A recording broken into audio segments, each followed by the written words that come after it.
Hello students, आज के इस वीडियो में अपन चर्चा करेंगे अपने फिजिक्स के एक नए यूनिट की, जिसका नाम है प्रकाशिकी, जिसे हम अंग्रेजी में क्या कहते हैं, ऑप्टिक्स। ठीक है, तो सबसे पहले तो अपन ये जानेंगे कि भाई ये ऑप्टिक्स क्या है, प्रकाशिकी क्या है।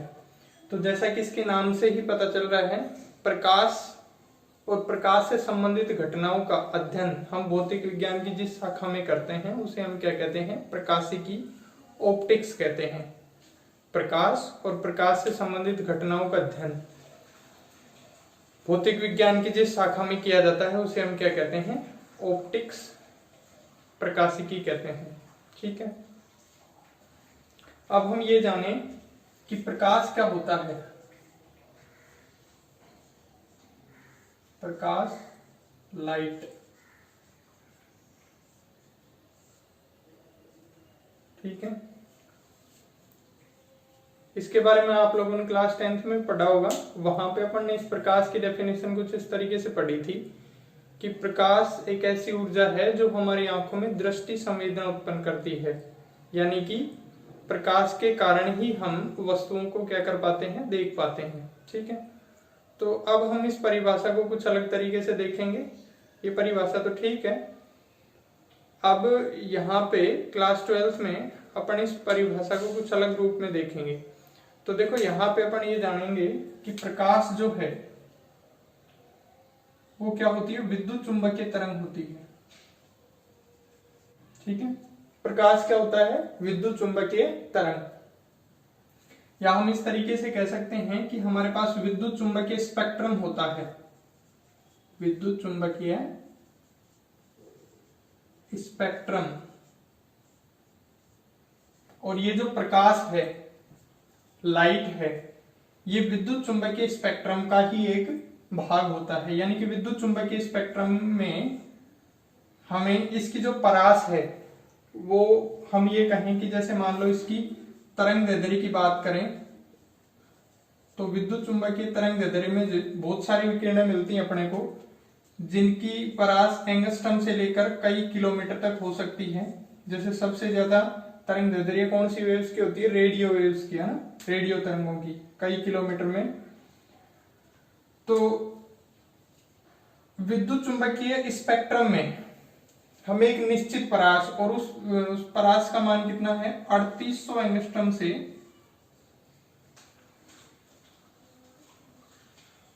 7800 एंगस्ट्रम, लगभग 3800 एंगस्ट्रम से 7800 एंगस्ट्रम परास के मध्य जो हमें विकिरण मिलती है उसे हम दृश्य प्रकाश के नाम से जानते हैं। दृश्य प्रकाश, जिसे हम कहते हैं विजिबल लाइट।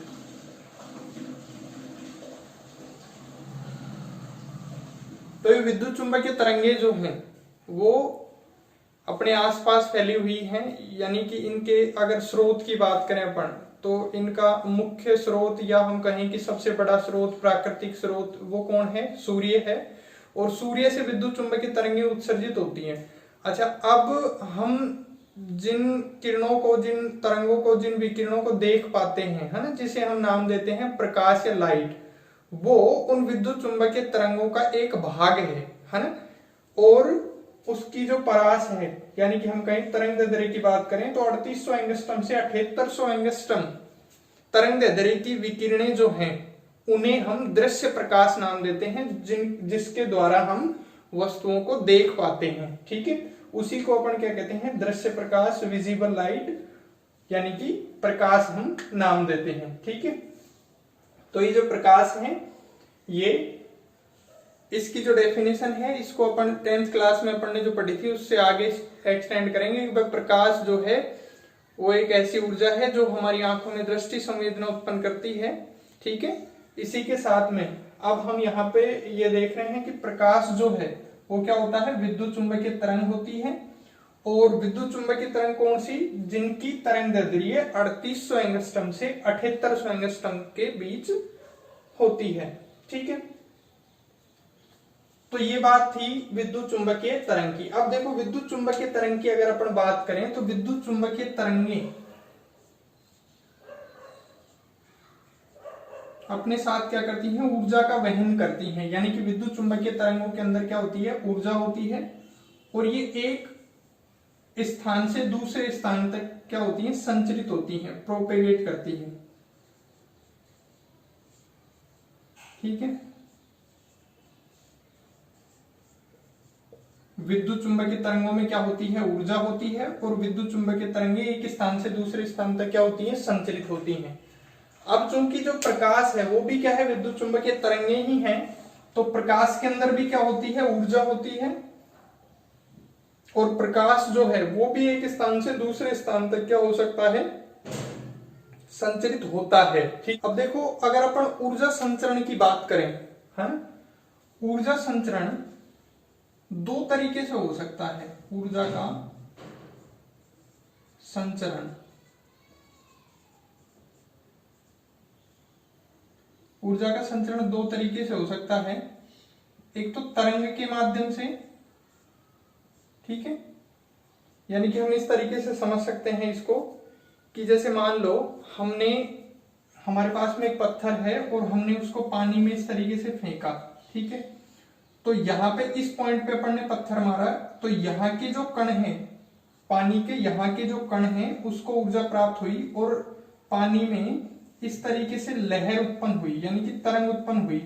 तो ये जो तरंग उत्पन्न हुई ये क्या कर रही है, यहाँ पे जो एनर्जी मिली थी वो एनर्जी को ये आगे ट्रांसफर हो रही है ना, ये किसके माध्यम से हो रही है, ये तरंग के माध्यम से। ठीक है, तो ऊर्जा संचरण का एक तो ये तरीका होता है, और एक इस तरीके से भी ऊर्जा संचरित होती है कि जैसे फॉर एग्जांपल हमारे पास में बंदूक है, ठीक है, तो हमने क्या की, बंदूक से गोली दागी, तो गोली जो है स्ट्रेट लाइन में सीधी रेखा में गति करती हुई और जो उसका लक्ष्य है उसको जाकर के टकराती है, यानी कि यहां से अपन ने एनर्जी दी थी वो एक सीधी रेखा में चल करके गोली और लक्ष्य को मतलब लक्ष्य को वो ऊर्जा प्राप्त होती है। ठीक है, तो हम ये कहना चाहते हैं कि जो एनर्जी है वो किस तरीके से संचरित हो सकती है, एक तो वेव के रूप में हो सकती है और एक इस तरीके से सीधी रेखा के रूप में, है ना। तो अगर हम बात करें प्रकाश की, तो देखो प्रकाश की अगर अपन नेचर की बात करें, ठीक है, प्रकाश की प्रॉपर्टीज की बात करें, तो प्रकाश की प्रॉपर्टीज को दो रूपों में देखा गया, एक तो किरण के रूप में यानी कि सीधी रेखा के रूप में, और एक वेव के रूप में। ठीक है, तो इस तरीके से हम ये कहते हैं कि प्रकाश के दो स्वरूप होते हैं। कितने स्वरूप होते हैं प्रकाश के? प्रकाश के दो स्वरूप होते हैं, एक तो किरण रूप, ठीक है, और एक होता है तरंग, यानी कि प्रकाश दो रूपों में, प्रकाश की दो तरीके की प्रॉपर्टी अपने को देखने को मिलती हैं, एक तो किरण के रूप में, सीधी रेखा के रूप में, और एक वेव फॉर्म में। ठीक है, तो इस आधार पर ये जो प्रकाशिकी है इसको भी हम कितने पार्ट में डिवाइड करेंगे? टू पार्ट्स में डिवाइड करेंगे। ठीक है, एक तो किरण प्रकाशिकी और एक तरंग प्रकाशिकी। तो देखो प्रकाशिकी को कितने पार्ट में डिवाइड करेंगे अपन? दो पार्ट में,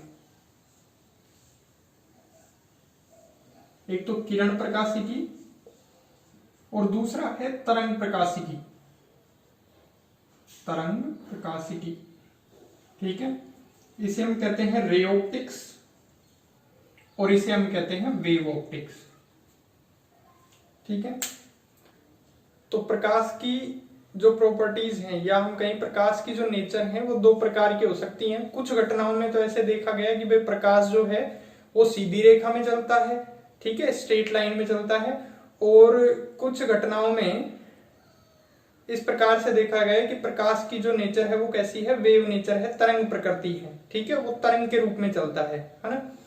तो इस आधार पर ये जो प्रकाशिकी है इसका अध्ययन भी अपन दो पार्ट में ही करते हैं, एक तो किरण प्रकाशिकी, ठीक है, और एक तरंग प्रकाशिकी, वेव ऑप्टिक्स। ठीक है, तो यहाँ पे रे ऑप्टिक्स जो है उसमें तो अपन क्या करेंगे, जो प्रकाश है उसको अपन इस तरीके से मानेंगे कि भाई प्रकाश जो है वो सीधी रेखा में गमन करता है। अब देखो इसमें अपने को क्या क्या पढ़ना होता है, हम डेली लाइफ में जो देखते हैं, है ना, जिस तरीके से परावर्तन है, अपवर्तन है, ठीक है, और जैसे अपन बात करें वर्ण विक्षेपण है ना, प्रकीर्णन है, ये सब घटनाएं किसके अंतर्गत आती हैं? किरण प्रकाशिकी के अंतर्गत। ठीक है, इन सभी घटनाओं में हम प्रकाश की जो संचरित होने का तरीका है वो अपन कैसे मान सकते हैं? एक सरल रेखा के अनुदिश मान सकते हैं। ठीक है, यानी कि इन परिघटनाओं में परावर्तन, अपवर्तन, वर्ण विक्षेपण, प्रकीर्णन, इन सब परिघटनाओं में हम ऐसे मानते हैं कि प्रकाश एक सीधी रेखा में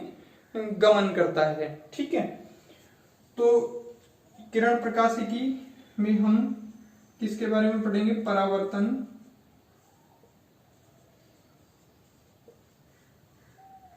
अपवर्तन, ठीक है, प्रकीर्णन, वर्ण विक्षेपण। ठीक है, यहां पे तरंग प्रकाशिकी की बात करें, यानी कि कुछ परिघटनाएं ऐसी भी हैं जिनकी व्याख्या हम इस आधार पर नहीं कर सकते कि प्रकाश जो है वो कैसी रेखा में? सीधी रेखा में गमन करता है। यानी कि उन परिघटनाओं की व्याख्या करने के लिए अपने को प्रकाश की जो नेचर है वो कैसी माननी पड़ती है? वेव नेचर माननी पड़ती है। यानी कि हम इस प्रकार से मानकर कि प्रकाश तरंग के रूप में चलता है, ये मानकर ही हम उन परिघटनाओं की व्याख्या कर सकते हैं। तो वो परिघटनाएं हैं जैसे व्यतिकरण, विवर्तन, ठीक है, ध्रुवण,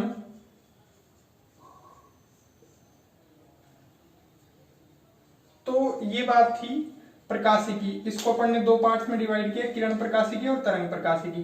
अब अपने सिलेबस की बात करते हैं, तो जैसे अपना ये जो प्रकाशिकी वाला जो यूनिट है, ये यूनिट नंबर कौन सा है? यूनिट नंबर 6 है। ठीक है, इस यूनिट नंबर 6 में 11वां पार्ट तो किसके ऊपर है? किरण प्रकाशिकी के ऊपर, और जो 12th चैप्टर है वो किसके ऊपर है? तरंग प्रकाशिकी के ऊपर। तो हम शुरुआत करने जा रहे हैं 11वें चैप्टर की। तो हम बात करेंगे यहाँ पे किरण प्रकाशिकी की। ठीक है, तो किरण प्रकाशिकी में अब अपन बात करें, देखो प्रकाशिकी के बारे में तो अपन ने पढ़ा, अब यहाँ पे एक शब्द और जुड़ गया, किरण प्रकाशिकी। तो हम ये बात करते हैं कि किरण क्या होती है, किसे हम कहेंगे किरण, किरण प्रकाशिकी। देखो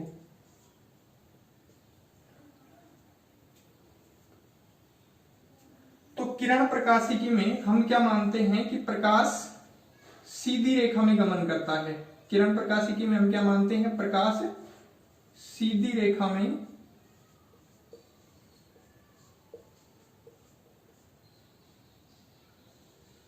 संचरित होता है या गमन करता है। ठीक है,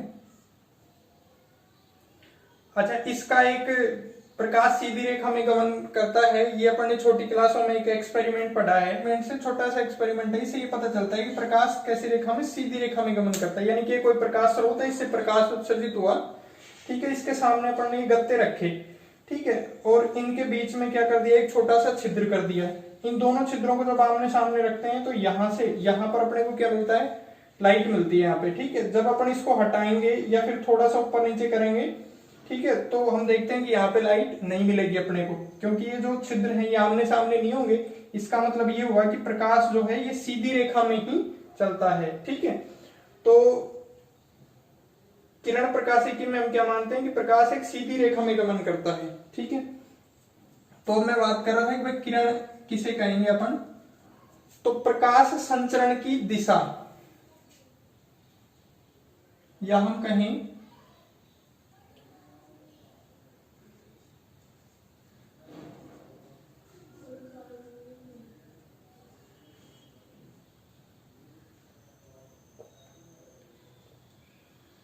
प्रकाश के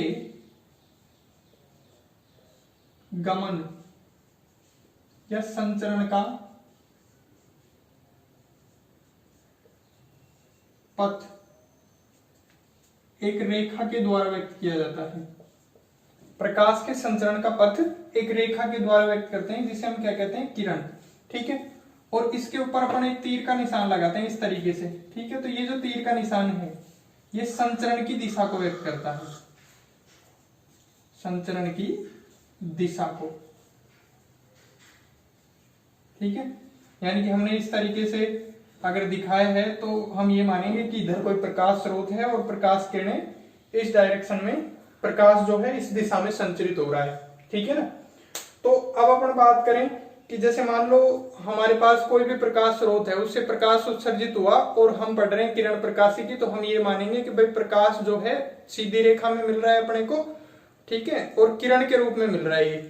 तो किसी भी सतह पर जब प्रकाश आपतित होता है तो ये नहीं है कि उसके ऊपर एक किरण आपतित होती है, ठीक है, उसके ऊपर किरणों का एक समूह आपतित होता है, यानी कि बहुत सारी किरणें आपतित होती हैं, जिसे हम क्या कहते हैं, किरण पुंज कहते हैं। क्या कहते हैं, किरण पुंज, ठीक है। तो इस तरीके से ये बात थी किरण प्रकाशिकी की। अब और कुछ अपन इसमें बेसिक चीजें देखते हैं, फिर उसके बाद में ये जो 11 चैप्टर है इसमें अपना फर्स्ट टॉपिक है परावर्तन, ठीक है।